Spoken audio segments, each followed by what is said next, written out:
Hello दोस्तों।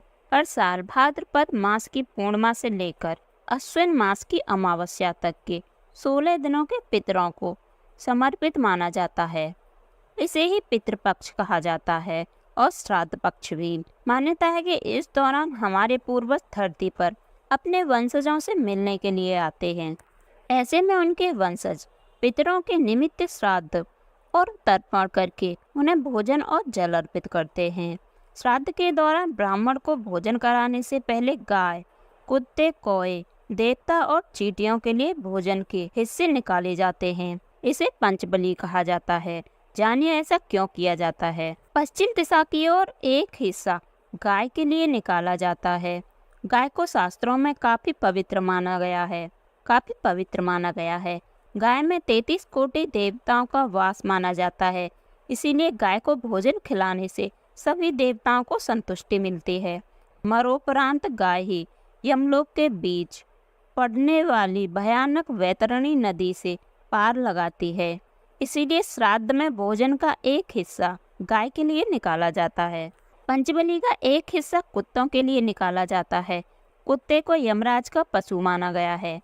यमराज मृत्यु के देवता हैं। कुत्ते को श्राद्ध का एक अंश इसको देने से यमराज प्रसन्न होते हैं। इसे कुक्कर बलि भी कहा जाता है।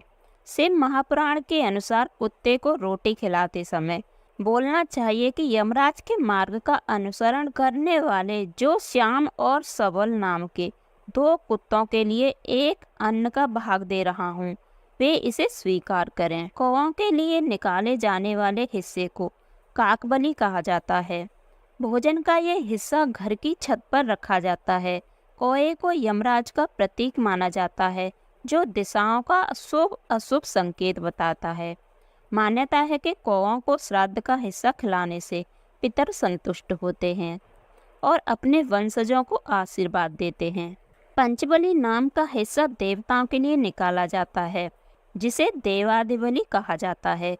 ये अग्नि में समर्पित करके देवताओं तक पहुंचाया जाता है। अग्नि को प्रज्वलित करने के लिए पूर्व की तरफ मुंह करके गाय के गोबर से बने उपलों को जलाकर उसमें घी के साथ भोजन के 5 निवाले अग्नि में डालना चाहिए। पंचबली का ये हिस्सा चींटियों और अन्य कीड़े मकोड़ों के लिए होता है।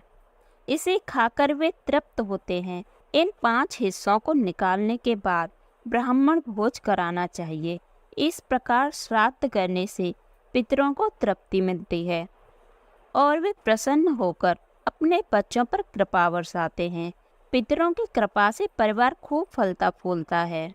गरुड़ पुराण में ब्रह्मा जी ने कहा है कि जो व्यक्ति घर से पितरों का पिंडदान करने के लिए निकलता है, इसका घर से निकलना हर एक कदम पितरों को स्वर्गलोक की ओर बढ़ाता है। वे कहते हैं सभी समुद्र, नदी, वापी, को आदि जितने भी तीर्थ हैं, ये सब गया तीर्थ में खुद स्नान करने के लिए आते हैं।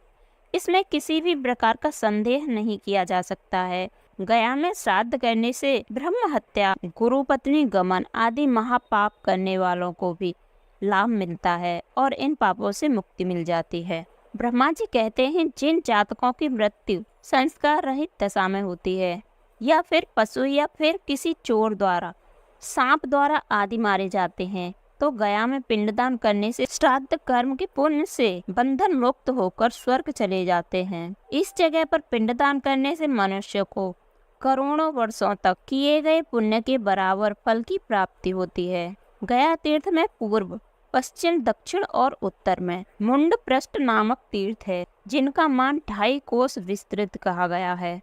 गया क्षेत्र का परिमाण 5 कोस और गया, वहाँ पर पिंडदान करने से पितरों को जरूर तृप्ति मिलती है। ब्रह्मा जी ने कहा है गया क्षेत्र में भगवान विष्णु पितृ देवता के रूप में विराजमान रहते हैं। पुंडरीकाक्ष उन भगवान जनार्दन का दर्शन करने पर मनुष्य अपने 3 ऋणों से मुक्त हो जाता है। गया तीर्थ में रथ मार्ग और रुद्रपद आदि में कालेश्वर भगवान केदारनाथ का दर्शन करने से मनुष्य पितृ ऋण से मुक्त हो जाता है। ब्रह्मा जी का दर्शन करके वह पाप मुक्त और पितामह का दर्शन कर गया तीर्थ में मौन धारण करके जो व्यक्ति या महात्मा कनकारक का दर्शन करता है, वह पितृ ऋण से मुक्ति हो जाता है और ब्रह्मा जी की पूजा करके ब्रह्मलोक को प्राप्त हो जाता है। यहाँ पर स्थित कोटि तीर्थ में जाने से मनुष्य को पुंडरीक विष्णुलोक प्राप्त होता है। उस क्षेत्र में त्रिलोक विश्रुत वैतरणी नामक नदी है। वह उस गया क्षेत्र में पितरों का उद्धार करने के लिए अवतरित हुई है। जो श्रद्धालु वहाँ पर पिंडदान और गोदान करता है तो इसमें कोई शक नहीं है कि अपने 21 पीढ़ियों का उद्धार कर रहा है। जो व्यक्ति शाम के समय में सावित्री देवी का दर्शन करता है वह यज्ञ करने का फल प्राप्त करता है। इसके साथ ही पर्वत पर विराजमान शिव जी के दर्शन करने से पितृ ऋण से मुक्ति मिल जाती है। इसके साथ ही गौ माता के दर्शन करने से पितरों को ब्रह्मलोक की प्राप्ति होती है। इसके अलावा स्वर्ग द्वारेश्वर के दर्शन करने से मनुष्य भवबंधन से मुक्त हो जाता है।